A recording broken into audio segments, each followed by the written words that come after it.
नमस्कार, बहुत स्वागत है आपका प्राइम एट 4 में। मैं हूं आपके साथ दिनेश गौतम और आपको सबसे पहले हमेशा की तरह बताने वाला हूं प्राइम एट 4 में आज की फोकस खबरों के बारे में। आज आपको हम दिखाएंगे झांसी में जब एनआईए की टीम मुफ्ती के ठिकाने पर रेड मारने पहुंची तो क्या हुआ, जरूर देखिएगा ध्यान से। दिल्ली का चुनावी चैप्टर, क्या महिलाएं हैं जीत का फैक्टर, यह भी प्राइम एट 4 आपके सामने रखेगा। संसद में फिर सोरोस पर शोर, बीजेपी ने पूछा सोनिया क्यों खामोश, ये पूरी खबर भी आपके सामने होगी। और जज साहब का बहुसंख्यकों पर बयान, कैसे मचा सियासी घमासान, प्राइम एट 4 आपको बताएगा। और दिल्ली में चुनाव से ठीक पहले केजरीवाल का एक बड़ा दांव, दिल्ली में महिला सम्मान निधि योजना को मंजूरी दी गई। दिल्ली सरकार की कैबिनेट मीटिंग में प्रस्ताव पारित किया गया, 18 साल से ज्यादा उम्र की महिलाओं को इसका लाभ मिलेगा। दुर्भाग्यवश फर्जी केस करके मुझे जेल भेज दिया। जेल में मैं 6-7 महीने रहा और जब लौट के आया तो लौट के आने के बाद से मैं इस स्कीम को, योजना को लागू करने में आतिशी जी के साथ लगा हुआ था। और मुझे बेहद खुशी है कि हम लोगों के मेहनत से, प्रयासों से आज ये योजना दिल्ली के अंदर लागू हो गई है। महिला सम्मान निधि में महिलाओं को असल में क्या मिलेगा ये भी देखिए। दिल्ली सरकार महिलाओं को हर महीने 1000 रुपए देगी।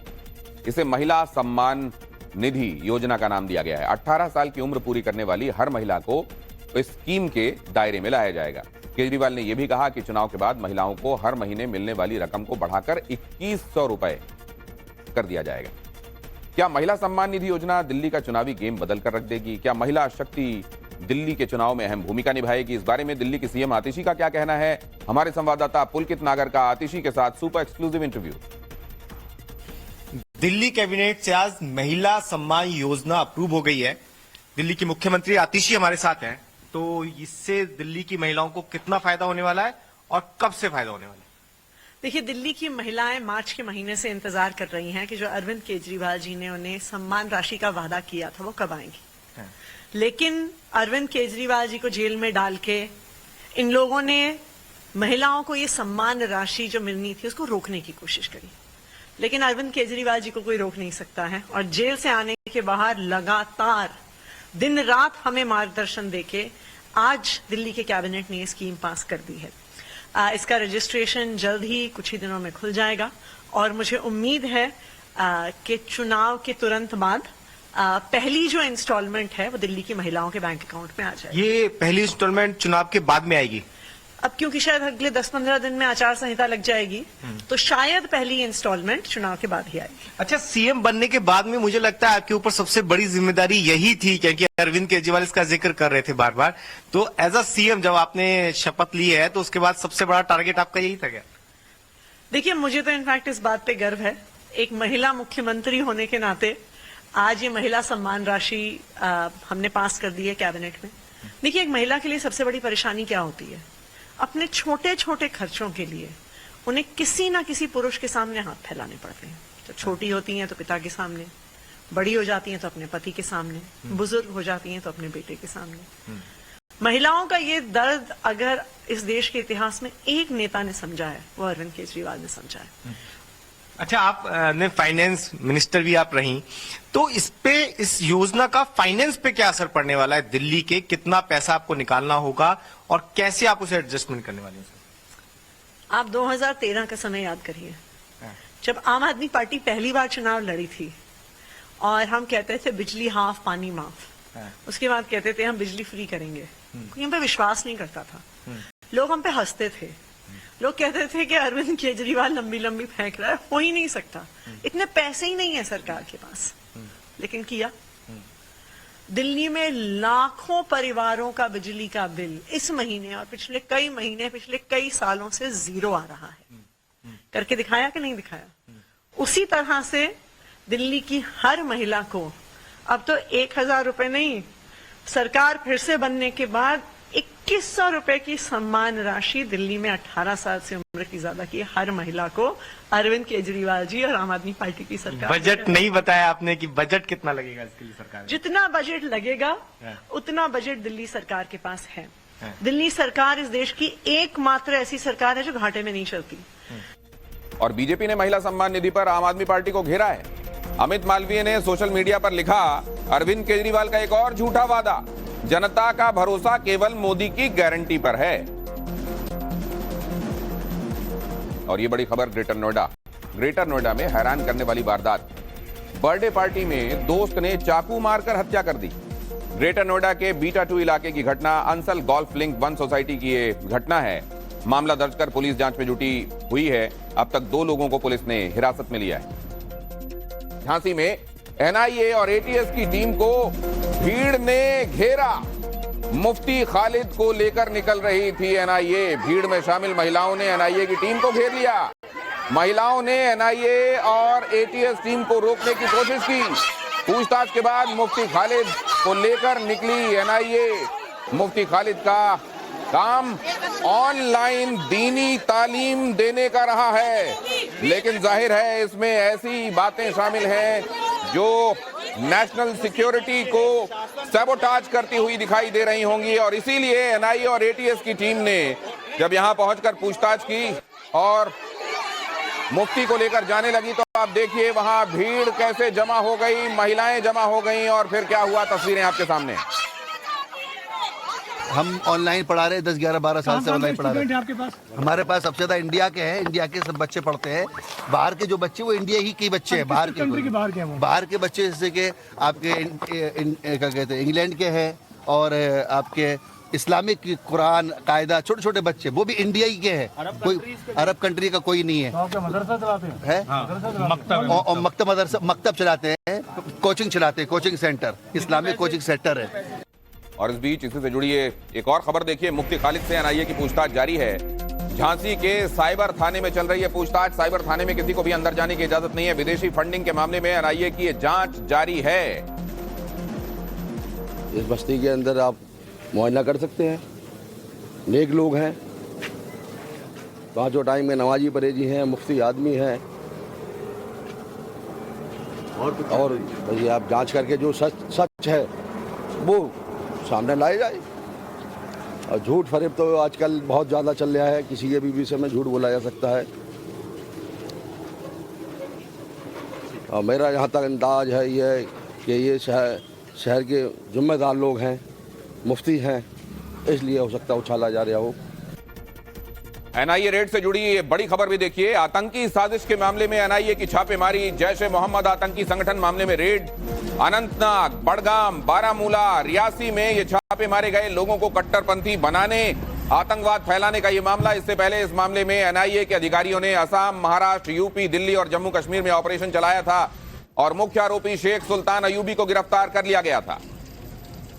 ग्रेटर नोएडा, यहां किसानों पर राजनीति गरमाई हुई है। किसानों से मिलने पहुंचे समाजवादी पार्टी के डेलीगेशन को रोका गया। आज जेल में किसानों से मिलने पहुंचा था डेलीगेशन। 3 सांसद, 1 विधायक समेत 16 नेता पहुंचे थे। समाजवादी पार्टी के काफिले को परी चौक पर रोका गया। बगैर जेल पहुंचे समाजवादी पार्टी का डेलीगेशन वापस लौटा। इससे पहले आपको यह भी मालूम है कि कल ही कांग्रेस का एक डेलीगेशन भी मिलने के लिए जेल इनसे जा रहा था और उस वजह से पूरे डीएनडी में जाम लग गया था। और आज समाजवादी पार्टी का डेलीगेशन मिलने के लिए जेल की तरफ जा रहा था और उसको बीच में रोका गया। इलाहाबाद हाई कोर्ट के जज पर महाभियोग की मांग। विपक्षी दलों ने जस्टिस यादव के खिलाफ महाभियोग प्रस्ताव लाने की मांग की है। इलाहाबाद हाई कोर्ट के जस्टिस शेखर यादव के एक बयान को लेकर यह विवाद है। विपक्षी दलों के मुताबिक जस्टिस शेखर ने एक कार्यक्रम के दौरान कहा कि यह देश बहुसंख्यकों का है और उन्हीं की इच्छा के मुताबिक चलेगा। सुप्रीम कोर्ट ने इस मामले पर संज्ञान लिया और इलाहाबाद हाई कोर्ट से पूरी जानकारी इस पूरे मामले में मांगी गई। आप बताइए, किसी जज को क्या ये बोलने का अधिकार है कि ये देश सिर्फ हमारा है या सिर्फ बहुसंख्यक समाज का है? ये देश सबका है, 144 करोड़ लोगों का। और गिरिराज सिंह ने न्यायाधीश शेखर यादव का किया समर्थन। गिरिराज सिंह ने क्या कहा? विपक्ष पर पलटवार करते हुए कहा कि जज यादव ने गलत क्या कहा है। उन्होंने सवाल उठाया कि अगर जज उस मंच से नहीं बोलेंगे तो कहां बोलेंगे। कांग्रेस ने पीएम मोदी और अमित शाह से मांगा जवाब। शेखर यादव जी, माननीय न्यायाधीश महोदय ने जो बयान दिया है वो बयान 200% सही है और उस बयान में ये देखने की जरूरत थी कि वो कहाँ दे रहे थे। मुझे तो ये जानना है, गिरिराज सिंह को तो कोई नोटिस भी नहीं लेता, मुझे तो ये जानना है कि क्या गृह मंत्री जज महोदय के बयान से सहमत हैं? क्या प्रधानमंत्री जज महोदय के बयान से सहमत हैं? मुझे तो उन दोनों लोगों की बात जाननी है। और अब आपको इंदौर लेकर चलते हैं, जहां शोर मचाने वाले साइलेंसर का पुलिस ने पुख्ता इलाज कर दिया। मॉडिफाइड साइलेंसर के खिलाफ इंदौर पुलिस की बड़ी कार्रवाई। सैकड़ों मॉडिफाइड साइलेंसर पर चलाया गया रोड रोलर। 1000 से ज्यादा साइलेंसर किए गए नष्ट। ट्रैफिक इंस्पेक्टर ने खुद चलाया रोड रोलर। सड़क को शोर मुक्त करने के लिए पुलिस ने कार्रवाई की। इस दौरान साइलेंसर को जब्त करके नष्ट किया गया। ट्रैफिक इंस्पेक्टर रेखा सिंह ने साइलेंसर को नष्ट करने के लिए खुद बुलडोजर चलाया। दरअसल कई लोग बाइक साइलेंसर को मॉडिफाई कराते हैं और इस तरीके से वो कई बार इससे तेज आवाज, पटाखे वाली आवाजें निकालते हैं और ये न सिर्फ नॉइस पोल्यूशन फैलाता है बल्कि सुरक्षा के लिए भी जोखिम पैदा करता है और दुर्घटनाओं की संभावनाओं को बढ़ाता है, क्योंकि साथ चलते राहगीर कभी भी इस तरह की अचानक आई आवाजों से वो शॉक में आ सकते हैं। उनकी गाड़ी जाहिर है इस वजह से कंट्रोल खो सकते हैं और इस वजह से ये कार्रवाई की गई। और आप देखिए कितनी बड़ी तादाद में साइलेंसर साइलेंट कर दिए। हाथरस रेप पीड़ित परिजनों से मिलने पहुंचे राहुल की परिजनों से 45 मिनट तक बातचीत हुई। 2 जुलाई को लड़की के पिता ने राहुल को चिट्ठी लिखी थी। हाथरस में 4 साल पहले 14 सितंबर 2020 को दलित युवती के साथ दरिंदगी हुई थी। 29 सितंबर 2020 को युवती ने दिल्ली के सफदरजंग अस्पताल में दम तोड़ दिया था। पुलिस ने घर वालों की सहमति के बगैर युवती का रात में ही अंतिम संस्कार कर दिया था। मामला देश भर की सुर्खियों में था। यूपी पुलिस की जांच पर सवाल खड़े हुए थे और जांच सीबीआई को सौंपी गई थी। जिन समस्याओं से वो जूझ रहे हैं अभी तक कितने सालों से हैं, तो उनकी बात करी। काफी देर चर्चा राहुल जी ने काफी देर तक राहुल गांधी जी ने परिवार के हर सदस्य से बात करी। उनके परिवार में छोटे बच्चों से लेके, महिलाओं से लेके, पुरुष से लेके राहुल गांधी जी ने सबसे उनकी समस्याओं के बारे में चर्चा करी। और यूपी के डेप्यूटी सीएम ब्रजेश पाठक ने राहुल पर हमला बोला। ब्रजेश पाठक ने कहा राहुल गांधी में निराशा का भाव है। राहुल गांधी हताशा के शिकार हैं, ब्रजेश पाठक ने कहा। राहुल गांधी जी, आप दिग्भ्रमित हैं, आपके अंदर निराशा का भाव है, आप फ्रस्ट्रेशन का शिकार हैं। आपको पता ही नहीं है कि हाथरस में सीबीआई ने जांच कर ली है। कानून के तहत माननीय अदालत में मामला चल रहा है, जबकि आप दूसरी तरफ कभी हम देखते हैं आप संभल जाना चाहते हैं, कभी अलीगढ़ जाना चाहते हैं। पूरी तरह से आप डिरेल्ड हो चुके हैं। ये बड़ी खबर महाराष्ट्र से है। महाराष्ट्र में जल्द कैबिनेट का विस्तार होने वाला है। महायुति में कैबिनेट विस्तार का फॉर्मूला तय हो गया है। सोर्सेज बता रहे हैं तीनों सहयोगी दलों के बीच में इस कैबिनेट विस्तार को लेकर सहमति बन गई है। अमित शाह और जेपी नड्डा से मिले हैं सीएम फडणवीस।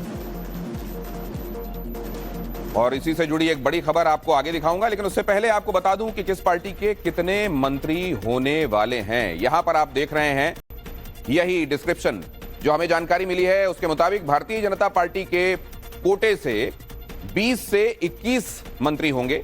मंत्रिमंडल में शिवसेना शिंदे गुट से 12 मंत्री शपथ ले सकते हैं, जबकि एनसीपी कोटे से 9 से 10 मंत्री बनाए जा सकते हैं। और इस बीच सोर्सेस बता रहे हैं कि महाराष्ट्र में गृह मंत्रालय अपने पास ही रखने वाली है भारतीय जनता पार्टी। गृह मंत्रालय के बदले 2 विभाग सहयोगियों को दिए जाने वाले हैं। शिवसेना को राजस्व और अर्बन डेवलपमेंट मिल सकता है। एनसीपी को वित्त और हाउसिंग दिए जा सकते हैं। तीनों नेता अब कल, शायद कल ही, कौन से डिपार्टमेंट किसके तरफ गए, कौन से खाते किसके पास गए, इसका सब खुलासा आपको कल मिलेगा। इसके लिए नाराज है, ये मिला, ये नहीं मिला, ये सब बातें अभी सोर्स के अनुसार चल रही है। इसलिए एक दिन के लिए वेट करो, कल इस बारे में आपको सब जानकारी दी जाएगी और ये तीनों नेता देंगे। और सोनिया सोरोस मुद्दे पर आज फिर से संसद में हंगामा हुआ। लोकसभा में सोरोस को लेकर जमकर हंगामा हुआ। कांग्रेस का सोरोस से क्या संबंध है, निशिकांत दुबे ने एक बार फिर से ये बात सदन में कही। भारत जोड़ो यात्रा को किसने फंड किया, निशिकांत दुबे ने यह सवाल भी पूछा। कांग्रेस से राहुल गांधी से मेरे 10 सवाल है और ये 10 सवाल पिछले 4 दिन से विपक्ष बोलने नहीं दे रहा है। सबसे पहला सवाल ये है कि एफडीएल एपी जो कश्मीर को अलग देश मानता है, उसके साथ राजीव गांधी फाउंडेशन के सोनिया गांधी के साथ क्या संबंध है जिसको सोरोस फंड करता है? सोनिया और सोरोस का रिश्ता क्या है? दूसरा सर, नाम्बियार कमेटी की रिपोर्ट ये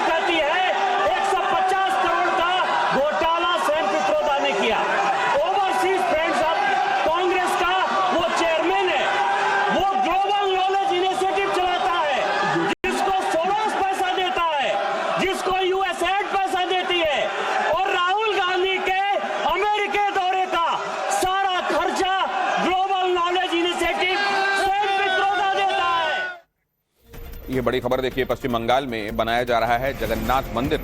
पूर्वी मिदनापुर में जगन्नाथ मंदिर बनाने का काम जारी है। सीएम ममता बनर्जी ने कंस्ट्रक्शन का जायजा लिया। दीघा में अक्षय तृतीया को जगन्नाथ मंदिर का उद्घाटन होगा। संसद में जारी गतिरोध के बीच बीजेपी ने लोकसभा सांसदों के लिए जारी किया व्हिप। कल और परसों के लिए बीजेपी ने व्हिप जारी किया। कल लोकसभा में संविधान पर चर्चा की जाएगी और इस दौरान भारतीय जनता पार्टी के सभी सांसदों को उपस्थित रहने के लिए कह दिया गया है। और अब बात महाराष्ट्र के परभणी की। परभणी में हिंसा के बाद हालात नियंत्रित हैं। प्रभावित इलाके में पुलिस ने फ्लैग मार्च किया है। पूरे इलाके में बड़ी संख्या में पुलिस बल की तैनाती की गई। अगली खबर, अवैध बांग्लादेशियों के खिलाफ दिल्ली में एक्शन हो रहा है। घुसपैठियों के खिलाफ जांच में जुटी हुई है दिल्ली पुलिस। 3 दिन में पुलिस ने 32 लोगों को आइडेंटिफाई किया है और इन 32 लोगों पर बांग्लादेशी होने का, अवैध रूप से हिंदुस्तान आने का शक है। दिल्ली के सीमापुरी इलाके में सघन जांच जारी है। सभी के डॉक्यूमेंट्स FRRO को भेजे जा रहे हैं।